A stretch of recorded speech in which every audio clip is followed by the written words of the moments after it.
like, man, how come nobody told me this, man? Like I was reading it and just feeling like I've been lied to my whole life. Like, all the answers to life questions for me were right there in the Quran. And I just never picked it up and really sat down and read it. And trust me, at that point I was reading a whole lot of stuff, man. I read Message to the Black Man and all the literature from the Nation of Islam. I studied the lessons, the 120, the history of the Father, all the stuff from the Nation, from the 5 percenters and everything.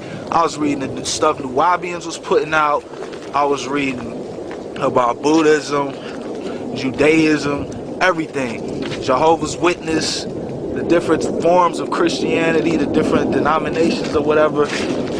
And I sat down and read that Quran, man, and I said, how come nobody ever told me this, man?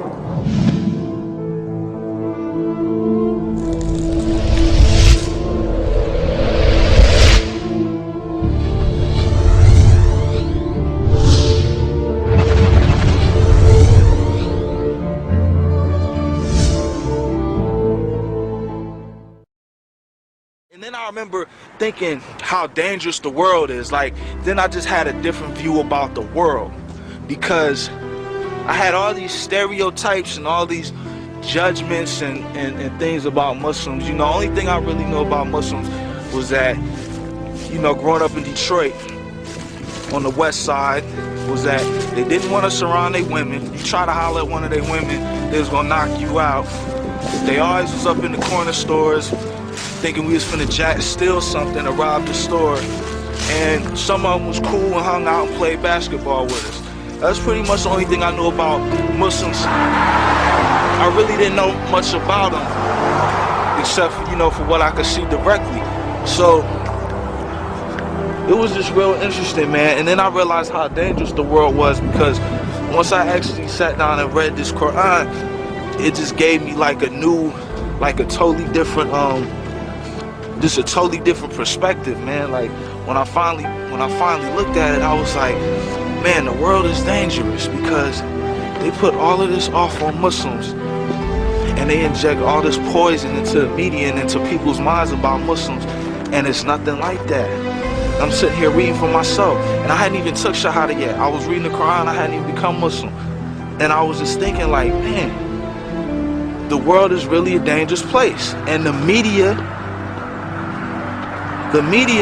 encourages this. They make Muslims look bad. So I took Shahada maybe a few months later after reading the Quran. I finally took Shahada, alhamdulillah. And you know, the following year, September 11th happened. And man, alhamdulillah, man, after that happened, and I seen how ignorant, how the media tries to promote ignorance, and how some people accept it. It didn't do anything but make my faith stronger in Islam and make me realize that Islam really is the truth.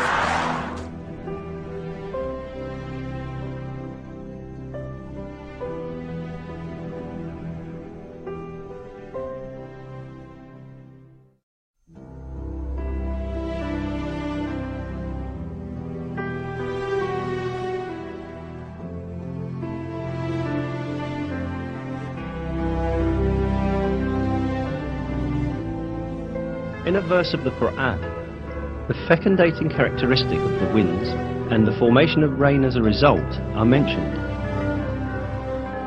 And we sent the fecundating winds, then caused water to descend from the sky, therewith providing you with water in abundance. Until the beginning of the 20th century, the only relationship between the wind and the rain that was known was the wind driving clouds. However, modern meteorological findings have demonstrated the fecundating role of the winds in the formation of rain. This fecundating function of the wind works in the following way. On the surface of oceans and seas, countless air bubbles form because of the foaming action. The moment these bubbles burst, thousands of tiny particles with a diameter 1/100th of a millimeter are thrown into the air. These particles, known as aerosols, mix with dust carried from land by winds and are carried to upper layers of the atmosphere. These particles, carried to higher altitudes by winds, come in contact with water vapour up there. Water vapour condenses around these particles and turns into water droplets. These water droplets first come together and form clouds, and then fall on the earth in the form of rain.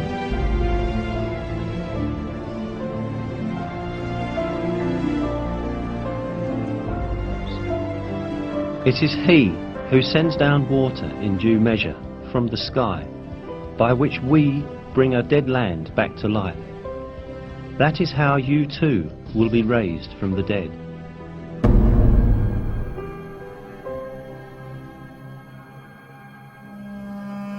This measure in rain has again been discovered by modern research.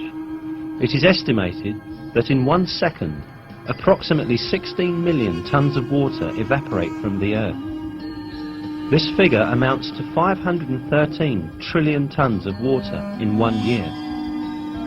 This number is equal to the amount of rain that falls on the earth in 1 year. This means that water continuously circulates in a balanced cycle according to a measure.